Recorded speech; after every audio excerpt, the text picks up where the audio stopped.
ಪ್ರಪಂಚದ ಶ್ರೀಮಂತರ ಶ್ರೀಮಂತಿಕೆಯ ಹಣಕಾಸಿನ ನಿಯಮಗಳು ಮತ್ತು ಗುಟ್ಟುಗಳು. ನಮಸ್ಕಾರ ಸ್ನೇಹಿತರೆ, ನಾನು ಶಿಲ್ಪಾ ಸಿಟಿ, ಕನ್ನಡ ಉಪನ್ಯಾಸಕಿ, ಮಾಸ್ಟರ್ ಆಫ್ ನ್ಯೂಮರಾಲಜಿಸ್ಟ್, ಕನಕಪುರ. ನಿಮ್ಮ ಬಳಿ 1 ಲಕ್ಷ ಇದ್ದರೆ ಅದನ್ನು ಖರ್ಚು ಮಾಡಿದರೆ 1 ಲಕ್ಷ ಮುಗಿಯುತ್ತದೆ. ಆದರೆ ಅದೇ 1 ಲಕ್ಷವನ್ನು ಸರಿಯಾದ ರೀತಿಯಲ್ಲಿ ಬಳಸಿದರೆ ಅದು ಮುಂದೆ ಮತ್ತಷ್ಟು ಹಣವನ್ನು ಸೃಷ್ಟಿಸುವ ಸಾಮರ್ಥ್ಯ ಹೊಂದಿರಬಹುದು. ಹಾಗಾದರೆ ಶ್ರೀಮಂತರು ಹಣವನ್ನು ಹೇಗೆ ನೋಡುತ್ತಾರೆ? ಅವರು ನಮ್ಮಂತೆಯೇ ಹಣವನ್ನು ಗಳಿಸುತ್ತಾರಾ? ಅಥವಾ ಹಣವನ್ನು ಬೆಳೆಸಲು ಅವರಿಗೆ ಕೆಲವು ವಿಭಿನ್ನ ನಿಯಮಗಳಿವೆಯಾ? ಇವತ್ತಿನ ವಿಡಿಯೋದಲ್ಲಿ ಪ್ರಪಂಚದ ಅನೇಕ ಯಶಸ್ವಿ ಶ್ರೀಮಂತರು ಅನುಸರಿಸುವ ಹಣಕಾಸಿನ ಕೆಲವು ಪ್ರಮುಖ ತತ್ವಗಳು ಮತ್ತು ಹಣದ ಬಗ್ಗೆ ಅವರ ಮನೋಭಾವವನ್ನು ಸರಳವಾಗಿ ತಿಳಿದುಕೊಳ್ಳೋಣ. ಇವು ಯಾವುದೇ ರಾತ್ರಿ ಶ್ರೀಮಂತರಾಗುವ ಗುಟ್ಟುಗಳು ಅಲ್ಲ, ಬದಲಿಗೆ ದೀರ್ಘಕಾಲದಲ್ಲಿ ಹಣಕಾಸಿನ ಶಿಸ್ತು ಬೆಳೆಸಿಕೊಳ್ಳಲು ಸಹಾಯ ಮಾಡುವ ತತ್ವಗಳು. ವಿಡಿಯೋವನ್ನು ಕೊನೆಯವರೆಗೂ ನೋಡಿ. ಕೊನೆಯಲ್ಲಿ ನೀವು ಇಂದಿನಿಂದಲೇ ಆರಂಭಿಸಬಹುದಾದ 5 ಸರಳ ಹಣದ ನಿಯಮಗಳನ್ನು ಕೂಡ ಹೇಳುತ್ತೇನೆ.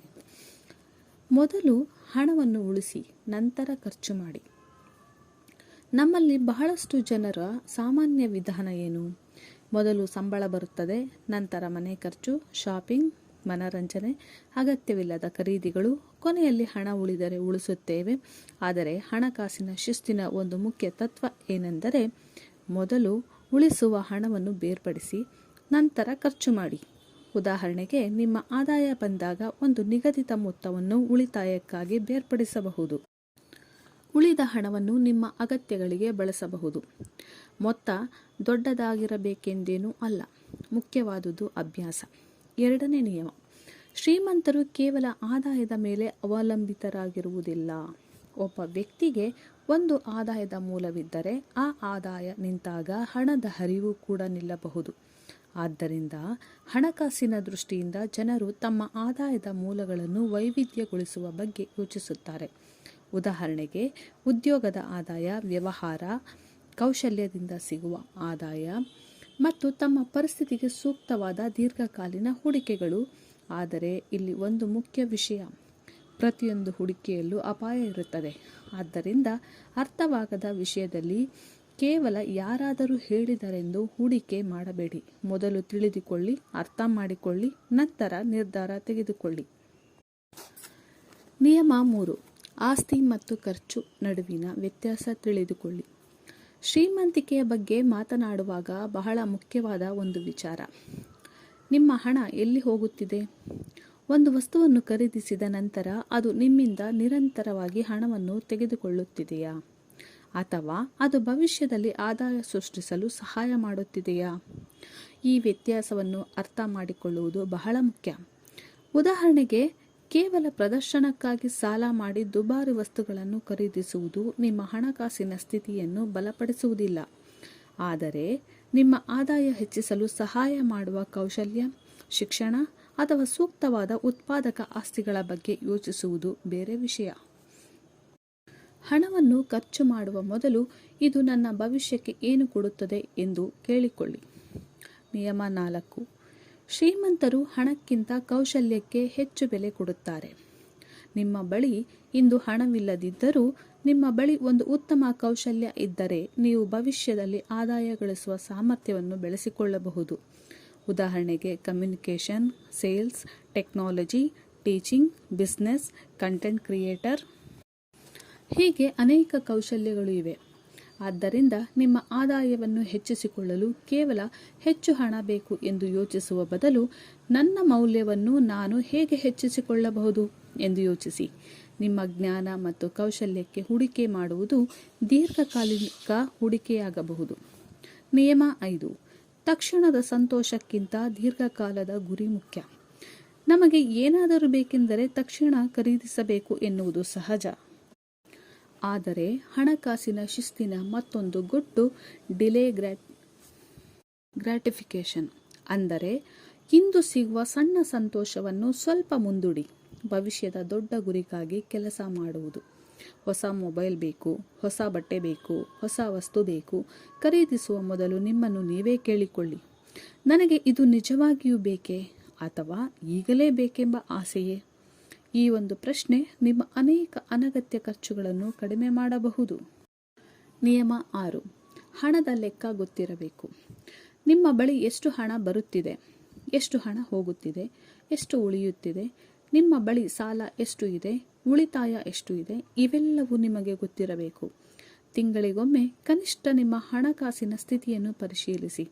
ಹಣವನ್ನು ನಿರ್ವಹಿಸುವ ಮೊದಲ ಹೆಜ್ಜೆ ಹಣದ ಬಗ್ಗೆ ಅರಿವು. ಲೆಕ್ಕವಿಲ್ಲದ ಹಣಕಾಸು ಜೀವನ ಎಂದರೆ ದಿಕ್ಕಿಲ್ಲದ ಪ್ರಯಾಣದಂತೆ. ನಿಯಮ 7. ಸಾಲವನ್ನು ಜಾಗರೂಕತೆಯಿಂದ ಬಳಸಿ. ಸಾಲ ಎಂದರೆ ಯಾವಾಗಲೂ ಕೆಟ್ಟದ್ದು ಅಲ್ಲ, ಆದರೆ ಸಾಲದ ನಿಯಮಗಳನ್ನು ಅರ್ಥ ಮಾಡಿಕೊಳ್ಳದೆ ಸಾಲ ಮಾಡುವುದು ಅಪಾಯಕಾರಿ. ವಿಶೇಷವಾಗಿ ಹೆಚ್ಚಿನ ಬಡ್ಡಿಯ ಸಾಲಗಳು ನಿಮ್ಮ ಭವಿಷ್ಯದ ಆದಾಯದ ದೊಡ್ಡ ಭಾಗವನ್ನೇ ತೆಗೆದುಕೊಳ್ಳಬಹುದು.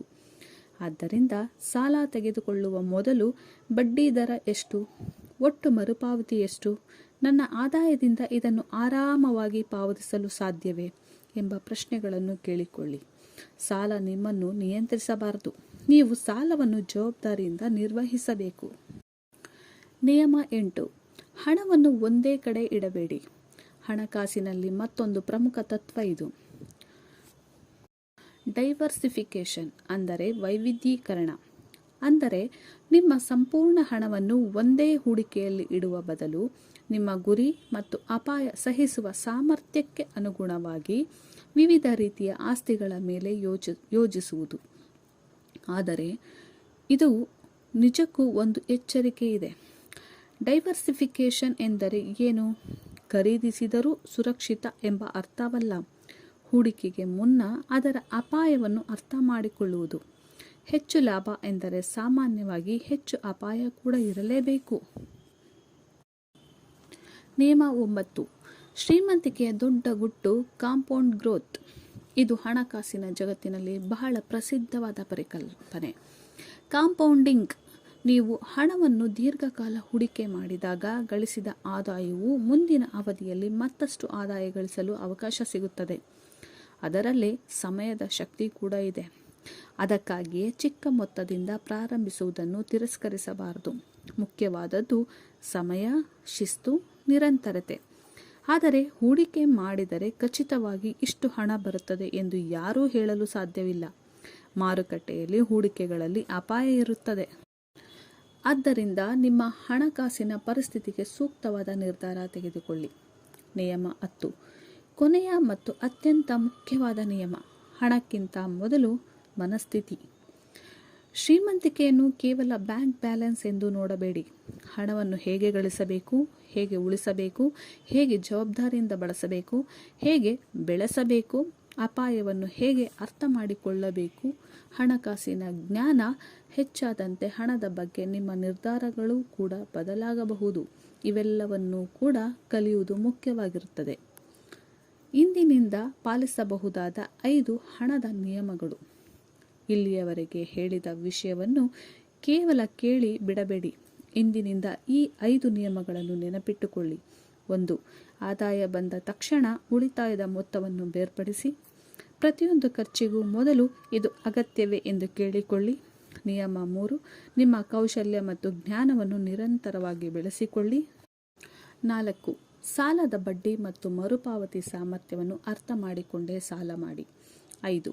ಹೂಡಿಕೆ ಮಾಡುವ ಮೊದಲು ಕಲಿಯಿರಿ. ಯಾರ ಮಾತನ್ನು ಕುರುಡಾಗಿ ಅನುಸರಿಸಬೇಡಿ.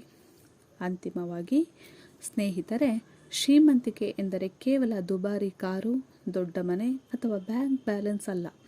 ನಿಜವಾದ ಹಣಕಾಸಿನ ಸ್ವಾತಂತ್ರ್ಯ ಎಂದರೆ ನಿಮ್ಮ ಹಣದ ಬಗ್ಗೆ ನಿಮಗೆ ಅರಿವು ಇರಬೇಕು, ನಿಮ್ಮ ಖರ್ಚಿನ ಮೇಲೆ ನಿಯಂತ್ರಣ ಇರಬೇಕು, ನಿಮ್ಮ ಭವಿಷ್ಯಕ್ಕಾಗಿ ಯೋಜನೆ ಇರಬೇಕು. ಇಂದು ನಿಮ್ಮ ಬಳಿ ಎಷ್ಟು ಹಣ ಇದೆ ಎನ್ನುವುದಕ್ಕಿಂತ ಇಂದಿನಿಂದ ನೀವು ಹಣವನ್ನು ಹೇಗೆ ನಿರ್ವಹಿಸುತ್ತೀರಿ ಎನ್ನುವುದು ಹೆಚ್ಚು ಮುಖ್ಯ. ಹಣ ನಿಮ್ಮ ಜೀವನವನ್ನು ನಿಯಂತ್ರಿಸಬಾರದು. ನೀವು ಹಣವನ್ನು ಜವಾಬ್ದಾರಿಯಿಂದ ನಿಯಂತ್ರಿಸುವುದನ್ನು ಕಲಿಯಬೇಕು. ಈ ವಿಡಿಯೋ ನಿಮಗೆ ಉಪಯುಕ್ತವಾಗಿದ್ದರೆ ಲೈಕ್ ಮಾಡಿ, ನಿಮ್ಮ ಸ್ನೇಹಿತರೊಂದಿಗೆ ಶೇರ್ ಮಾಡಿ. ಇಂತಹ ಹಣಕಾಸು ಜೀವನ ಶೈಲಿ ಮತ್ತು ಸ್ವ ಅಭಿವೃದ್ಧಿಯ ವಿಡಿಯೋಗಳಿಗಾಗಿ ನಮ್ಮ ಚಾನಲನ್ನು ಸಬ್ಸ್ಕ್ರೈಬ್ ಮಾಡಿ. ಮತ್ತೊಂದು ಉಪಯುಕ್ತ ವಿಡಿಯೋದಲ್ಲಿ ಭೇಟಿಯಾಗೋಣ. ನೆನಪಿಡಿ, ಹಣ ಗಳಿಸುವುದು ಒಂದು ಕೌಶಲ್ಯ, ಹಣ ಉಳಿಸುವುದು ಒಂದು ಶಿಸ್ತು, ಹಣವನ್ನು ಜವಾಬ್ದಾರಿಯಿಂದ ಬೆಳೆಸುವುದು ಒಂದು ಜ್ಞಾನ. ಧನ್ಯವಾದಗಳು.